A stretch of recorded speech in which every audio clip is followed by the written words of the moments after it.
नमस्कार, RP recipe Marathi YouTube चॅनलमध्ये तुमच्या सर्वांचे स्वागत आहे। तर आज आपण बनवणार आहोत दिवाळी स्पेशल फराळ म्हणजेच कुरकुरीत अशी तिखट शेव। तर त्यासाठी लागणारे सर्व साहित्य आपण पाहून घेऊया। तिखट शेव बनवण्यासाठी आपण इथे 2 वाटी बेसन घेतलेला आहे, चवीपुरता मीठ घेतलेला आहे, 10-12 पाकळ्या लसणाच्या घेतलेल्या आहेत, तेलाचे मोहन घेतलेले आहे, 4 चमचे होईल इतका ओवा घेतलेला आहे, काश्मीरी लाल मिरची पावडर घेतलेली आहे, ते तुम्ही तुमच्या अंदाजानुसार घेऊ शकता, 4 चमचे जीरा घेतलेला आहे, 1 चमचा हळद घेतलेले आहे। तर हे सर्व साहित्य आपली तिखट शेव बनवण्यासाठी आहे। चला तर मग आपण आपल्या रेसिपीला सुरुवात करून घेऊया। इथे आपण हा मिक्सरचा भांडा घेतलेला आहे, त्यामध्ये जे आपण लसणाच्या पाकळ्या घेतलेल्या त्या मिक्स करून घेणार आहोत।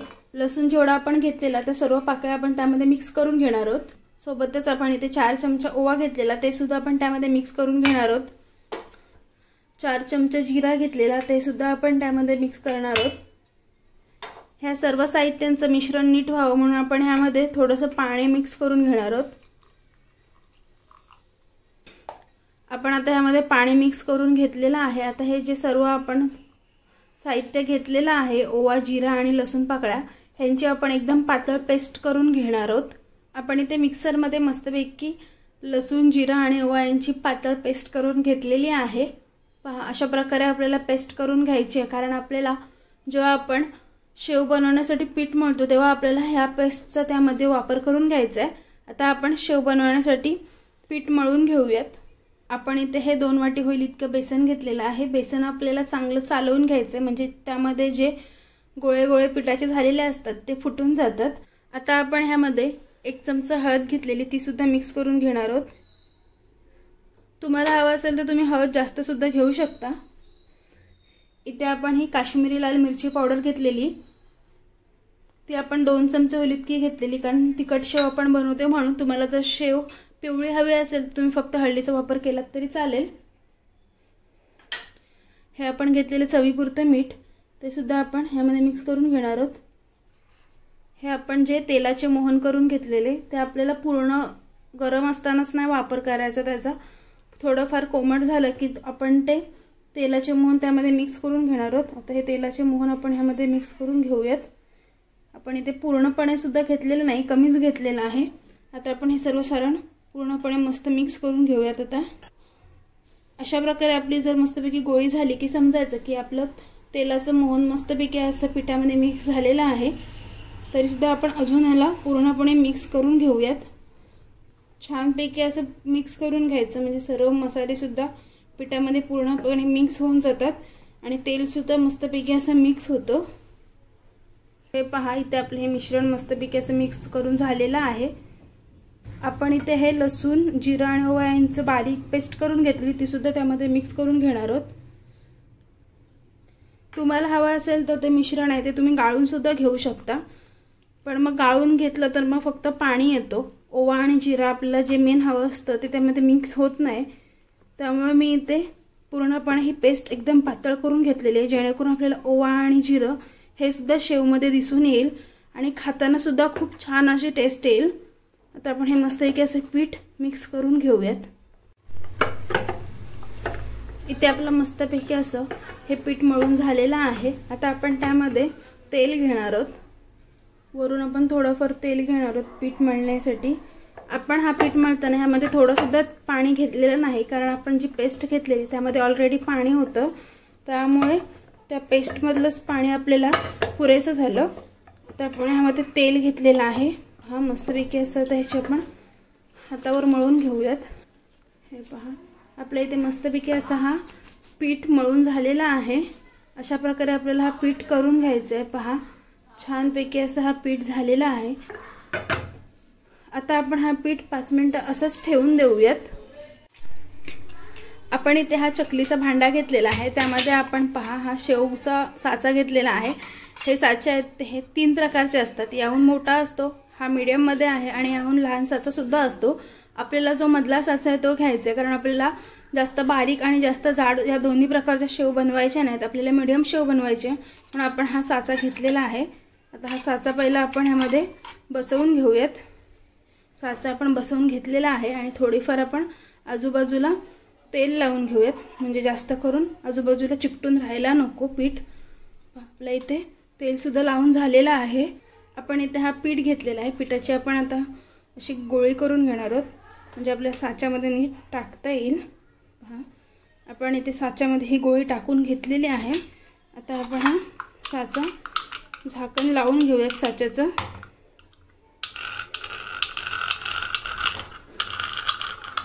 साच्याचं झाकण आपल्याला एकदम घट्ट लावून घ्यायचं आहे, म्हणजे मध्येच निघायला सुद्धा नको आणि सैल सुद्धा व्हायला नको, कारण आपल्याला ही शेव डायरेक्ट तेलामध्ये तळून घ्यायची आहे, म्हणून मध्येच काहीच गडबड व्हायला नको म्हणून आपण हा साचा घेतलेला आहे।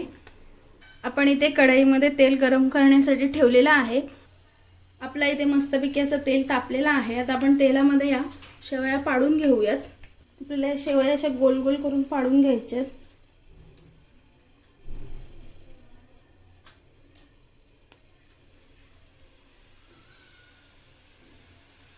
फक्त शेवया तळताना जरा कढईकडे पण लक्ष ठेवायचं, नाहीतर मग शेवयांच्या नादामध्ये आपला हात पण भाजून निघेल।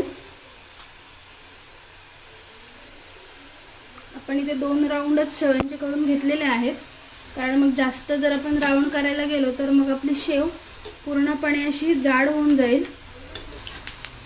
तर ही शेव मस्तपैकी अशी मंद गॅसवरच तळून घ्यायची, म्हणजे पूर्णपणे दोन्ही साईडून तळून होईल। हे पहा, आपण इथे यामध्ये भरपूर सारी मिरची पावडर टाकून घेतली होती, तरी सुद्धा ती शेव आपली पिवळीच झालेली आहे, म्हणजे त्यामुळे आपल्याला ही जरा जास्तीची तळून घ्यायची आहे, म्हणजे त्याला असा लालसर रंग येऊन जातो। तुम्हाला जर हवा असेल तर तुम्ही पिवळी फक्त हळदीचा वापर करून सुद्धा पिवळी शेव पाडून घेऊ शकता। मिरची पावडर जर तुम्हाला आवडत नसेल तर, कोणाला तिखट शेव खायला नको असेल तर, ह्याहून सुद्धा जाड अशी शेव पडते, तो सुद्धा साचा असतो आणि यापेक्षा पातळ शेवेचा सुद्धा साचा असतो। तुम्हाला हवं असेल तर तुम्ही ह्याहून पातळ शेव सुद्धा पाडून घेऊ शकता। आपण आता ही परत एकदा शेव अलटी पलटी करून घेऊयात। थोडीफार शेव आपली कुरकुरीत झालेली आहे, पण आपल्याला ही पूर्णपणे लालसर रंग येईपर्यंत ही कुरकुरीत करून घ्यायची आहे। आपल्याला फक्त लालसर रंग येऊन द्यायचा आहे, करपवून सुद्धा घ्यायची नाही। तर शेव जर करपली तर खाण्यासाठी तिला चांगली चव सुद्धा येत नाही, त्यामुळे आपल्याला फक्त ही शेव लालसर करून घ्यायची आहे। आपली मस्तपैकी शेव ही दोन्ही साईडून अलटीपलटी करून झालेली आहे आणि असं लालसर असं शेवेला आपला रंग सुद्धा आलेला आहे। याहून जर आपण लालसर रंग करायला गेलो तर मग आपली शेव पूर्णपणे करपून जाईल। पहा, मस्तपैकी अशी आपली इथे कुरकुरीत शेव तयार आहे। आता आपण ही शेव काढून घेऊयात आणि बाकीची शेव जी बाकी आहे ती सुद्धा मस्तपैकी तेलामध्ये तळून घेऊयात। आपण पहिली जी शेव तळून घेतली ती आपण ह्याहून जरा मधल्या साईडचा जो साचा होता त्यामध्ये शेव पाडून तळून घेतली। आता आपण हा एकदम लहान साचा म्हणजे बारक्या उलांचा जो साचा आहे त्यामध्ये शेव पाडून पाहूयात कशी होते ती। आता आपण ह्या साच्यामध्ये सुद्धा शेव पाडून घेऊयात, पाहूयात ही शेव कशी होते।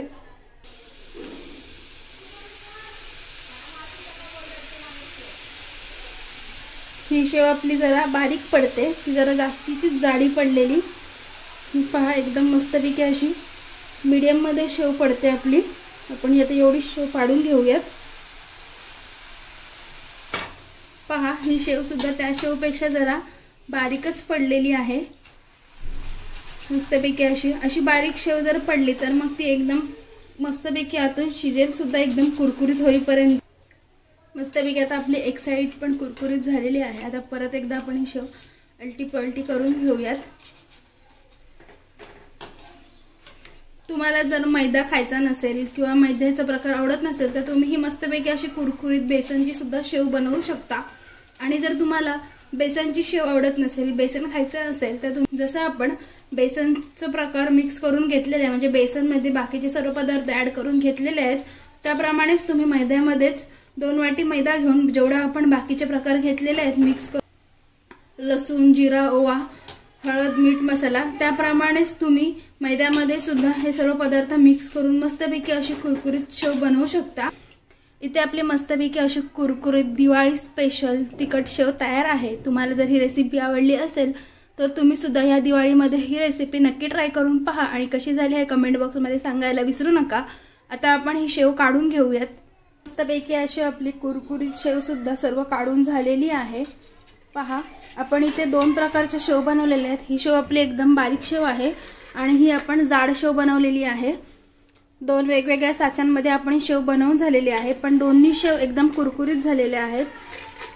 पहा, ही शेव सुद्धा एकदम कुरकुरीत झालेली आहे, पहा आरामात तुटते। आणि ही बारीक शेव बनवलेली आहे ती सुद्धा एकदम अशी कुरकुरीत झालेली आहे।